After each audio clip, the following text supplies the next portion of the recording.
بلاول بھٹو نے کہا کہ تاجروں کو شکایت ہے تو کہیں اور جا کر چگلی نہ کریں، ان سے بات کریں، اس صوبے میں پیپلز پارٹی کی ذمہ داری ہے۔ کراچی میں تاجروں سے خطاب میں کہا کہ وہ کیوں چاہیں گے کہ ان کی حکومت کے نام پر کوئی تاجروں کو تنگ کرے۔ وہ دودھ کے دھلے نہیں مگر اتنے برے نہیں، وہ کوئی شارٹ ٹرم گیم کھیلنے نہیں آئے۔ تاجروں سے کہا کہ جن مسائل کا آپ سامنا کریں وہ سب جانتے ہیں، مسائل کا حل نکالنے کی ذمہ داری قبول کرتے ہیں۔ بلاول نے اپنے خطاب میں ایک بار پھر وفاق کو نشانے پر رکھ لیا، کہا اسلام آباد میں ہم سے مشورہ لیے بغیر فیصلے کیے جاتے ہیں اور ان فیصلوں کے نتائج ہم بھگتتے ہیں۔ گیس پر ہمارا آئینی حق ہے، لیکن یہ کیسی حکومت ہے جو آئین کو نہیں مانتی؟ بات نہیں سنی گئی تو قانونی راستہ موجود ہے۔ یہ بھی کہا کہ وفاق سے سندھ کو بجلی ملنے کی کوئی توقع نہیں، اس لیے اپنا انتظام خود کر لیا ہے۔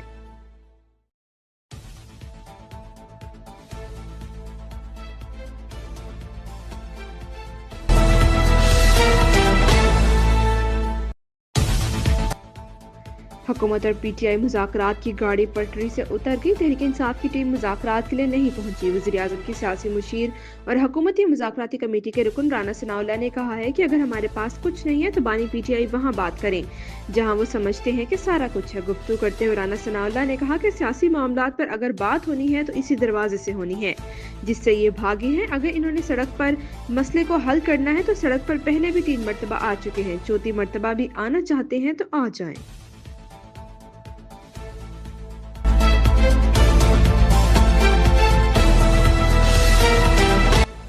بانی پی ٹی آئی سے ملاقات کرنے والے وکیل فیصل چودھری نے کہا کہ حکومت اگر 31 جنوری تک ہمارا انتظار کرنے کا کہہ رہی ہے تو وہ کیوں جوڈیشل کمیشن کا اعلان نہیں کرتی؟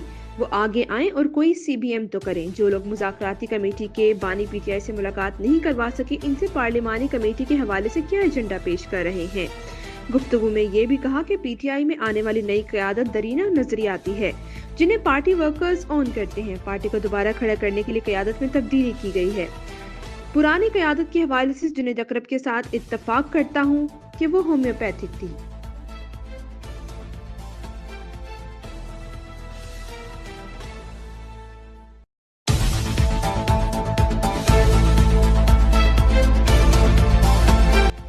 اسلام آباد میں دولت مشترکہ ایشیا یوتھ سمٹ کا انعقاد، وزیر اعظم شہباز شریف نے قومی یوتھ کونسل کے ارکان سے حلف لیا۔ تقریب سے خطاب میں وزیر اعظم شہباز شریف نے کہا نوجوانوں کی صلاحیتوں کو نکھارنا ہے، نوجوان تبدیلی کی نوید ہیں۔ اپنے سیاسی زندگی میں نوجوانوں کو بااختیار کرنے کے لیے کئی اقدامات کیے۔ یوتھ پروگرام کے تحت مشترکہ ممالک کا مستقبل نوجوانوں پر منحصر ہے، نوجوانوں کو جدید ٹیکنالوجی سے آراستہ کرنا ہے۔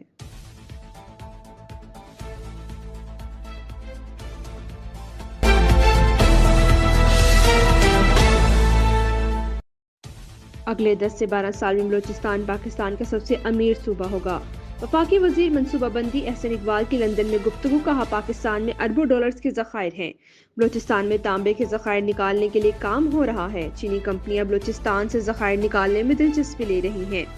سعودی عرب نے بھی پاکستان کی قدرتی ذخائر پر سرمایہ کاری میں دلچسپی ظاہر کی ہے، چاہتے ہیں کہ بلوچستان سے نکلنے والے ذخائر کا خام مال باہر نہ جائے بلکہ وہیں پر کام ہو۔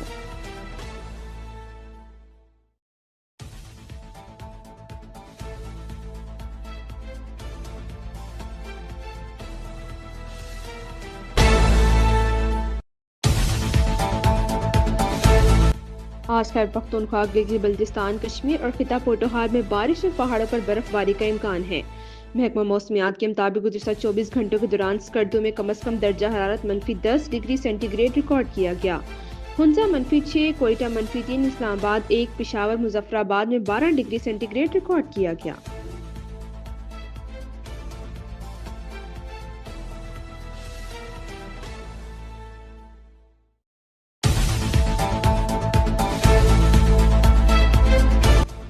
پیکا ایکٹ پر ترمیمی بل قومی اسمبلی کے بعد سینیٹ سے بھی منظور۔ بل کی تحریک رانا تنویر نے پیش کی۔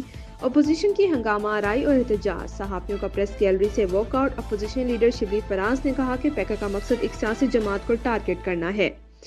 ہماری سوچ پر قدغن ہے، نوجوانوں کو موقع دیں کہ وہ سوچیں۔ جن ممالک میں آزادی اظہار رائے ہے وہ ترقی کر گئے، ایسے قوانین ملک کو پیچھے لے جائیں گے۔ اس بل میں ہائی کورٹ سے اپیل کا حق بھی ختم کیا گیا ہے۔ جے یو آئی پی کے رہنما کامران مرتضی نے کہا کہ پیکا ایکٹ پر ان کی ترامیم کی جنہیں ناک کمیٹی نے منظور کیا نامسترد۔ نائب صدر پیپلز پارٹی سینیٹر شیری رحمان نے پریس گیلری میں بات کرتے ہوئے کہا کہ پیکا ایکٹ ترمیمی بل چاہے منظور ہی کیوں نہ ہو جائے، اگلے سیشن میں اس میں نئی ترامیم کرنا ہوں گی۔